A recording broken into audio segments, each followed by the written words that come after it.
They called it a business necessity. I called it a slap in the face. "Either accept the 60% pay cut," she said without blinking, "or we'll consider that your resignation." Just like that.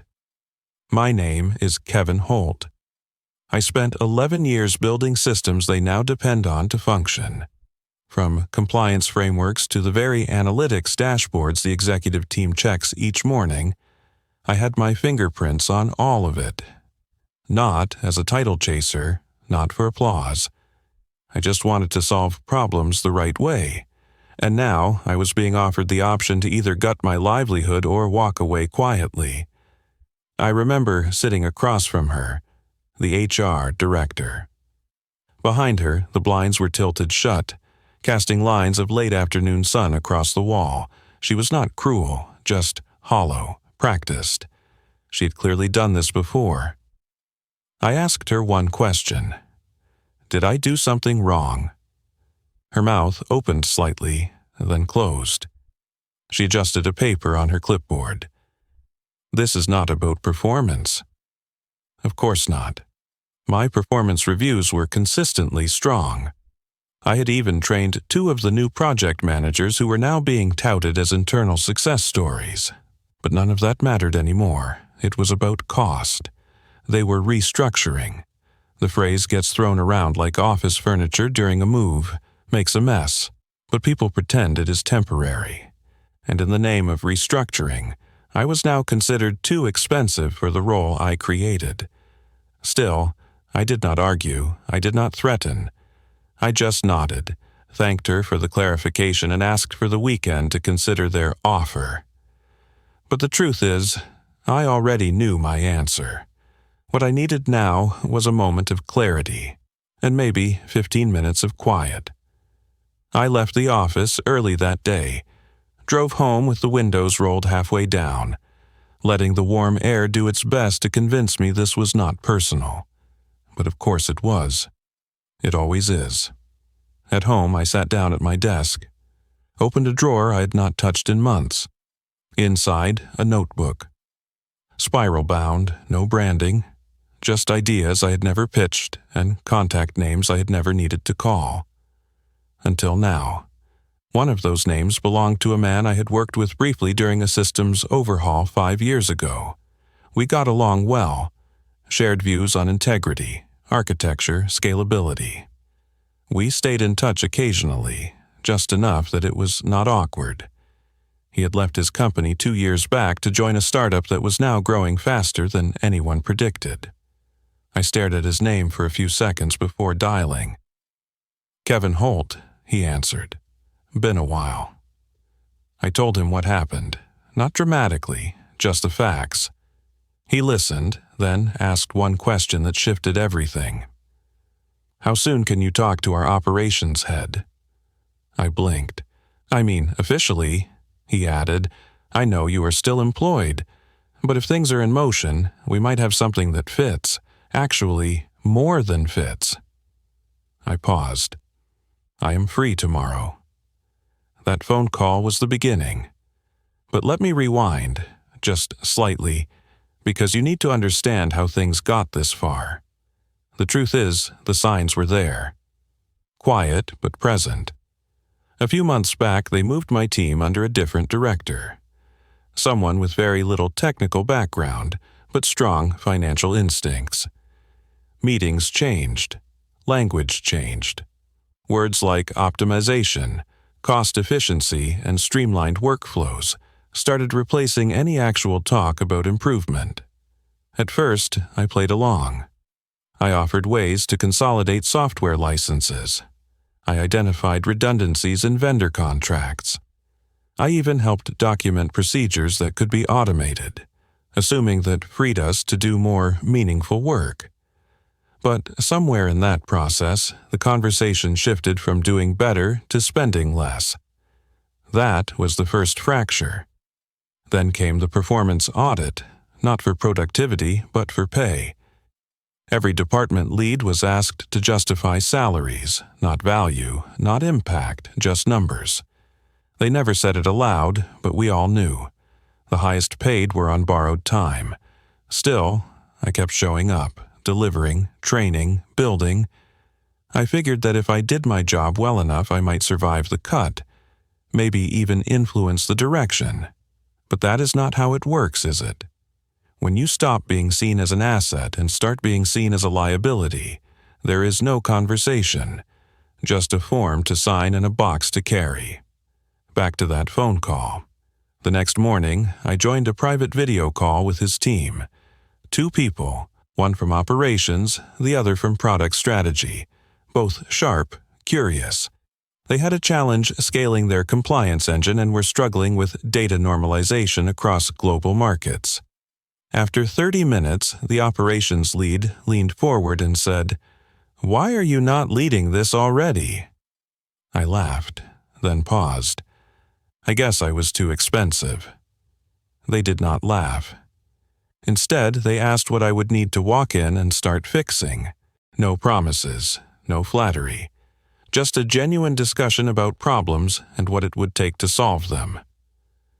The HR director from my company called later that afternoon. I picked up. "Have you reached a decision?" I did not hesitate. "I will be declining the offer." She was quiet for a beat. "You understand that means your position will be considered vacated." "I do. We'll initiate the exit paperwork today." "Understood." I did not ask for a counter. I did not argue. I had already started preparing my response, not for them, but for myself. That night I began backing up my files. Nothing proprietary, of course, just personal notes. Process flows I had developed. Documents I had written during late nights and off hours. Ideas they never greenlit. Templates, draft playbooks, frameworks they never cared to understand. As I worked, I felt something I had not in a long time. Calm. I had no guarantees, no signed offer yet, but I had direction. And that is more than most people get when they are shoved out the door without warning. By Friday morning, I walked into the office one last time. Box in hand, no tears, no goodbyes. Just a quiet nod to the receptionist and a wave to one of the junior analysts who looked stunned. I had told no one. No announcement was made, and just like that I was gone. But this was not the end. This was the part they never see coming. Not because it is dramatic, but because it is practical. Because when you have spent your career solving problems, being forced out just becomes one more problem to solve. And I had just begun working on the solution. Monday felt different. Not in a celebratory way, more like the silence after a storm. You stand in the wreckage, take inventory, and begin to understand what is still standing. I had no formal title, no company badge, no morning meetings lined up. But I also had no inbox politics, no budget trimming, no corporate silence pretending to be strategy. What I did have was a video call scheduled at 10:30. The team I spoke with on Friday had followed up over the weekend. They wanted me to join a half-day session to review their infrastructure and outline how I would approach the issues they were facing. No commitments yet, just an honest conversation about capability and approach. I had not felt nervous in years, but that morning I was. I dressed like I was heading into the office. Not because they could see, but because I needed the routine, slacks, button down, watch. I even brewed coffee the way I used to when I was running early. Rituals help the mind behave like things are normal, even when they are not. 10 minutes before the call, I opened my notebook and flipped past the older pages. I stopped on a half-finished sketch, a workflow I had drafted years ago that never made it past internal discussion. I stared at it for a moment, then tore the page out and placed it next to the laptop. Sometimes the ideas they ignore are the ones that will later define your value. The call began. There were 4 people this time. 2 I had met on Friday. 1 from finance, and the 4th, their acting CTO. She asked direct questions, no fluff, no small talk. Within 5 minutes, we were diving into API throttling issues, cross-market data consolidation, and how they had been trying to manage high-volume compliance validation through workarounds that could not scale. I let them talk, took notes, listened more than I spoke. When it was my turn, I did not pitch, I described. Here is where you are. Here is where that path takes you, and here's another route. Different architecture, fewer dependencies, easier to train up. Slightly more expensive short-term, but you get velocity back. They were quiet, not because they disagreed, because they understood. The CTO asked one final question. How long would you need to get this live? 80 days, I said. If I am given control over the sequence and freedom to choose the right tools, and if you are not, I did not flinch, then do not bring me in. She smiled, not in amusement, in agreement. They said they would reach out within the week. I thanked them, logged off, and sat still for a while. I did not know if I had just secured something real, but I knew I had stood my ground. I was not selling desperation, I was offering a solution, on my terms. Later that afternoon, my phone rang. Same number as before. Kevin, he said, they want to move forward, contract-based to start. You define scope, bill monthly. If things go well, they will want to talk full-time. I nodded, even though he could not see it. Send the paperwork, I said. I spent the next 3 days building a framework, not code, not deliverables, just a clear, airtight scope document. What problems I would solve, what I would not touch, what dependencies I required, and the exact outcomes they could expect. I priced it fairly, based on what I knew the market paid for that kind of impact. Not inflated, not undercut. They signed it the next morning. In less than a week, I had gone from being told I was worth 40% of my original pay to having a new client pay me more per month than my old employer ever had. But here is where things got interesting. 2 weeks into the work, I started hearing from former colleagues. First, it was a message from someone in analytics. Hey, just saw your LinkedIn update. Are you freelancing now? I might have something for you. Then a project manager reached out. Not sure if this is weird, but would love to catch up. Things are shifting here. I kept the conversations polite, neutral. I had no interest in gossip. But what I did notice was this. My absence had created questions. They did not just cut me. They created a gap. The dashboards were running, but no one could explain how they were built. The process automation I had designed was triggering errors no one knew how to fix. And the junior team members I had mentored were now managing systems they were never trained to own. Within a month, my inbox had a half-dozen inquiries. Not all turned into work, but a few did. I began building quietly, not a company, not a brand, just a system, a rhythm of picking the right problems to solve and solving them well. The money was better, yes, but that is not what changed things. It was the control.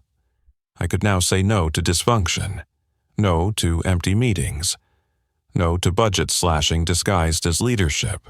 I had always tried to play by the rules. Show up early, stay late, mentor the new hire, take the blame when the project slipped. And for years, I assumed that loyalty would return something when things got rough. But it didn't, because the game is not designed for that anymore. The moment the metrics no longer favor you, you become optional. But outside those walls, you are only optional if you allow yourself to be. I was no longer optional, and that one phone call had changed more than just my employment. It had forced me to see what I was actually capable of when I stopped waiting for permission. 3 months later, I was reviewing a scope expansion with the same company. They had hit their targets ahead of schedule and were now prepared to grow the implementation across 2 additional regions. You will need a full team if this keeps scaling, I told them.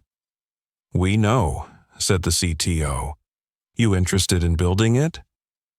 This time, I did not hesitate. Yes. Not because I wanted to go back to management, but because now I could do it differently. I could design something from scratch, systems, people, structure, without the slow decay of corporate fear constantly shaping every decision.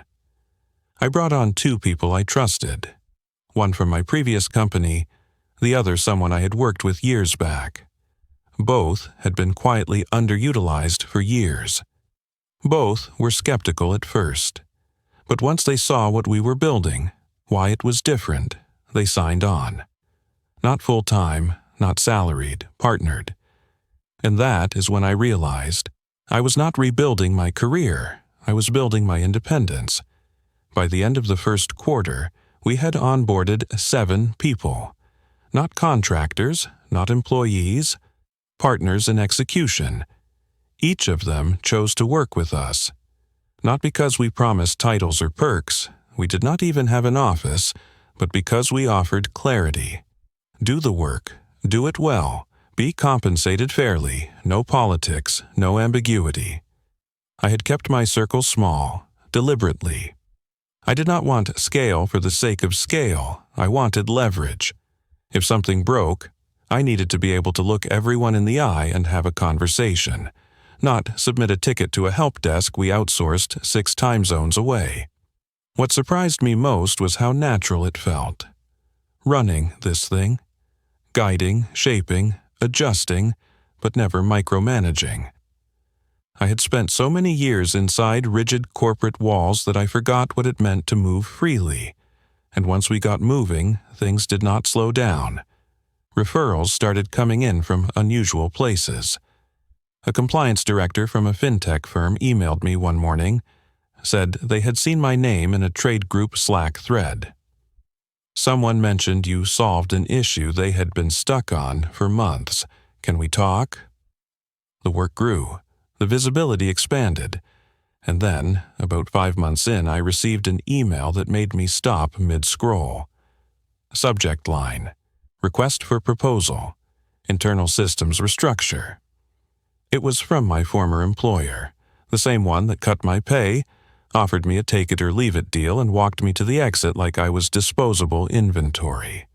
The message was signed by someone I had never heard of, someone from a vendor procurement team. I reread it twice, not because I was surprised, but because I had always wondered what it would feel like. That moment when the consequences of short-sighted leadership finally arrived at their desk. They were opening bids for a full rebuild of the internal systems I had designed 3 years earlier. The systems they had dismissed, patched, underfunded, and ultimately let decay after I left. I knew what this meant. Someone had tried to maintain it. Probably multiple people.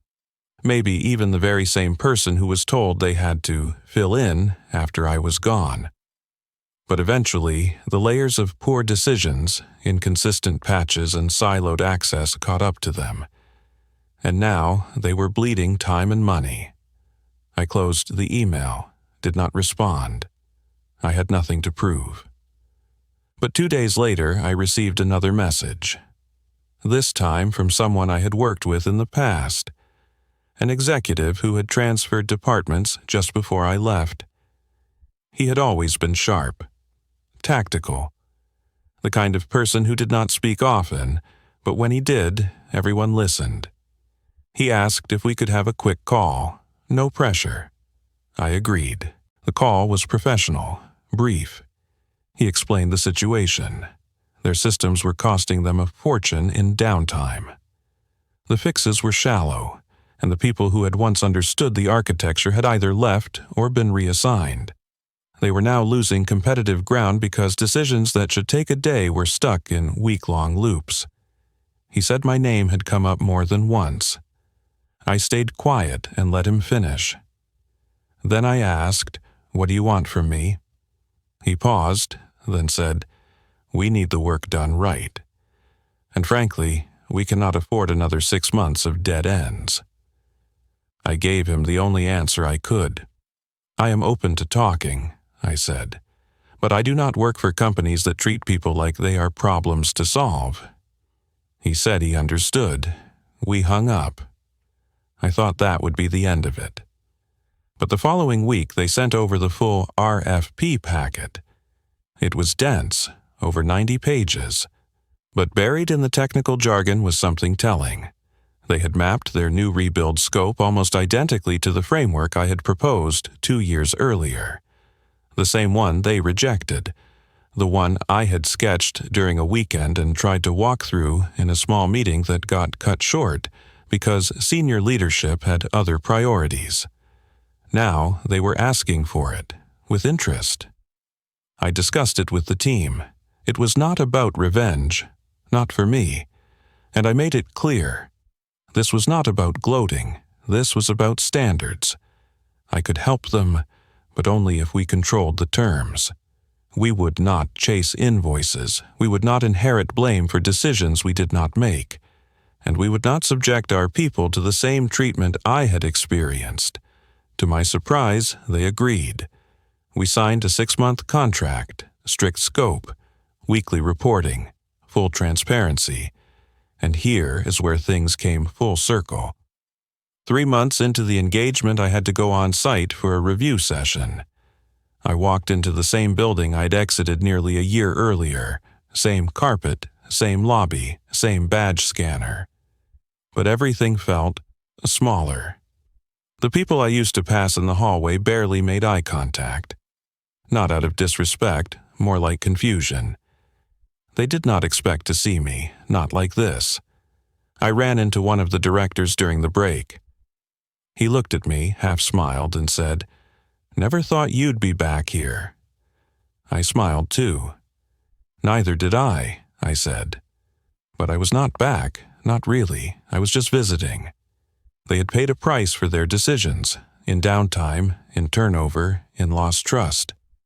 And now they were renting back the very stability they gave away. But I did not feel satisfaction. I felt clarity. This is what happens when organizations confuse compliance with contribution, when they treat experience like overhead, when they forget that the best people often carry more than just their job titles. I left the building that afternoon, stepped into the cool evening air, and looked up at the sky. No badge, no ID, no department chain to climb. Just a quiet, steady freedom. The call I made all those months ago, the one that changed everything, it had not just led to new work. It had led to a new way of seeing. I no longer saw myself as someone waiting for a seat at the table.